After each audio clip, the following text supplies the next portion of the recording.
Salam sehat untuk kita semua. Saya Rona Simamora dari kelas akuntansi 2 Malam. Di sini saya akan mempresentasikan yaitu materi komunikasi. Dengan materi pembahasannya, yang pertama yaitu pengertian komunikasi, yang kedua yaitu komponen komunikasi, yang ketiga yaitu tujuan dan fungsi komunikasi, yang keempat yaitu kegunaan mempelajari ilmu komunikasi, yang kelima yaitu komunikasi dalam organisasi, yang keenam yaitu teknik presentasi, yang ketujuh yaitu persiapan presentasi, dan yang kedelapan yaitu presentasi.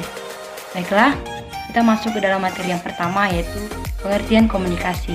Secara etimologis, komunikasi berasal dari bahasa Latin yaitu communication, dan dalam kata yaitu komunis yang artinya berbagi atau milik bersama. Jadi dalam cakupan luasnya dapat diartikan bahwa komunikasi itu yaitu penyampaian pesan dari seseorang kepada orang lain, baik dalam menyampaikan kritik, pesan, pendapat, dia baik secara langsung maupun tidak langsung. Kalau secara langsung itu misalnya kita bertatap muka dengan orang lain, kita menyampaikan sesuatu. Kalau dia secara tidak langsung, dia bisa menggunakan media, misalnya lewat Facebook, WhatsApp, Telegram, Instagram, bahkan media yang lainnya. Baiklah, kita masuk ke dalam materi pembahasan yang kedua yaitu komponen komunikasi. Komponen di sini berarti unsur-unsur. Jadi di sini yang menjadi komponen komunikasi yang pertama yaitu lingkupan komunikasi. Lingkupan komunikasi terbagi menjadi tiga. Yang pertama yaitu fisik, yang kedua yaitu sosial psikologis, dan yang ketiga yaitu temporal. Kalau lingkupan fisik ini di mana komunikasi itu bersifat nyata. Misalnya kita menggunakan bahasa isyarat pada orang lain. Jadi dia bersifat nyata, itu dapat dilihat, dapat dirasakan. Nah, yang kedua yaitu sosial psikologis. Kalau sosial psikologis ini hubungan antara kedua belah pihak, misalnya hubungan kita dengan sahabat kita atau dengan yang lainnya. Yang ketiga yaitu lingkupan temporal. Kalau lingkup temporal ini dia lingkupan waktu, yaitu kapan kita berkomunikasi dengan orang lain. Misalnya kita membuat janji temu dengan sahabat kita di hari ini atau di hari yang akan datang, seperti itu. Yang kedua yaitu sumber penerima. Sumber penerima ini pada siapa kita berkomunikasi. Orang yang memberikan pesan dia disebut sebagai komunikator, sedangkan yang menerima pesan dia disebut sebagai komunikan. Yang selanjutnya, yang ketiga yaitu encoding dan decoding. Encoding dan decoding ini hampir menyerupai sumber penerima. Orang yang memberikan gagasan disebut sebagai encoding, sedangkan orang yang menerima gagasan disebut sebagai decoding. Yang keempat yaitu kompetensi komunikasi. Kompetensi komunikasi ini yaitu kemampuan seseorang dalam berkomunikasi. Yang kelima yaitu pesan. Pesan itu yaitu komunikasi yang kita sampaikan. Yang keenam yaitu saluran. Saluran itu yaitu media yang kita gunakan saat berkomunikasi. Yang ketujuh yaitu umpan balik. Umpan balik ini respon dari pihak lain ketika kita berkomunikasi. Yang kedelapan yaitu gangguan.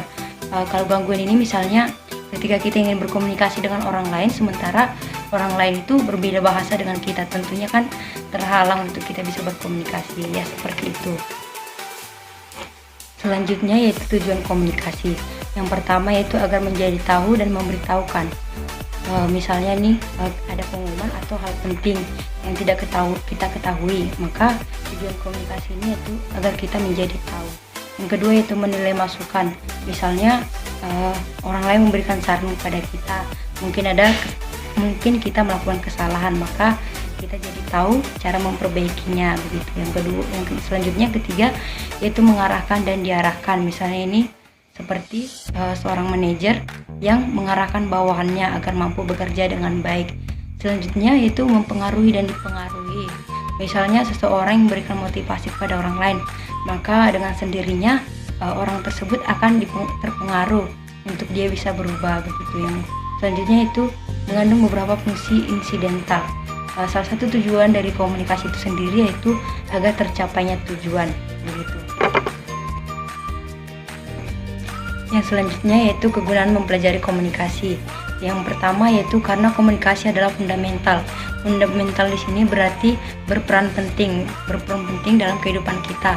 Karena kemana saja kita pergi, kita memerlukan komunikasi. Yang kedua yaitu komunikasi adalah merupakan suatu aktivitas kompleks. Kompleks di sini artinya menantang. Yang ketiga yaitu komunikasi adalah vital untuk suatu kedudukan atau posisi efektif. Yang keempat yaitu suatu pendidikan tidak menjamin kompetensi komunikasi yang baik. Yang kelima yaitu komunikasi adalah populer. Selanjutnya, komunikasi dalam organisasi. Yang pertama itu komunikasi formal dan informal. Kalau komunikasi formal itu dia komunikasi yang bersifat resmi, sedangkan informal dia komunikasi yang bersifat selentingan atau bisa dikatakan tidak resmi. Yang kedua itu komunikasi ke atas, ke bawah, horizontal, dan silang. Kalau komunikasi ke atas dia cakupannya yaitu sistem saran, penyelesaian pintu terbuka, keluhan karyawan, dan survei semangat. Kalau komunikasi ke bawah dia cakupannya pedoman perusahaan, memo, papan buletin, dan rak informasi. Kalau horizontal dia cakupannya semua jenis kontrak antar pesona. Kalau silang dia cakupannya di mana ada hubungan timbal balik antara atasan dan bawahan, namun mereka tetap saling menjaga misalnya sopan santun dan hubungan antara atasan dan bawahan. Yang ketiga yaitu kaidah komunikasi. Yang pertama yaitu respect. Respect ini yaitu respon kita atau cara kita menanggapi pesan yang diberikan orang lain pada kita. Yang kedua itu empati. Empati ini yaitu bagaimana cara kita menempatkan diri dalam situasi dan kondisi orang lain. Yang ketiga itu audible. Audible ini pesan yang kita berikan itu harus dapat dimengerti dengan baik. Selanjutnya yaitu clarit. Clarit artinya sama seperti audible yaitu kejelasan pesan. Selanjutnya humble. Humble ini artinya rendah hati, di mana ketulusan hati kita saat menyampaikan pesan atau saat berkomunikasi dengan orang lain. Selanjutnya yaitu teknik presentasi. Presentasi adalah komunikasi lisan di mana kita berbicara dengan halayak umum atau pidato yang telah dipersiapkan dan disampaikan secara formal atau resmi. Selanjutnya yaitu persiapan presentasi. Yang pertama yaitu analisa pendengar. Analisa pendengar ini di mana siapa yang akan mendengarkan dan apa yang ingin diketahui oleh pendengar. Yang kedua yaitu peninjauan lokasi. Peninjauan lokasi ini di mana kita akan mempresentasikan hasil yang akan kita presentasikan. Yang ketiga yaitu kerangka dan susunan. Kerangka dan susunan ini yaitu tujuan dan sasaran, misalnya tema pokok dan subtema. Yang keempat yaitu penelitian dan penerapan. Dia mengarah pada kajian atau pemaparan pembicara. Selanjutnya yang kelima yaitu penulisan naskah. Penulisan naskah ini di mana kita mencatat hal-hal penting untuk kita presentasikan nanti. Selanjutnya yang keenam yaitu penyajian dengan alat, yaitu misalnya kita menggunakan slide saat akan presentasi. Selanjutnya yang ketujuh yaitu praktek. Saat kita akan praktik presentasi, maka inilah hal-hal yang paling penting. Yang pertama yaitu suara kita tuh harus jelas begitu. Yang kedua itu jarak pandang antara kita dengan si pendengar.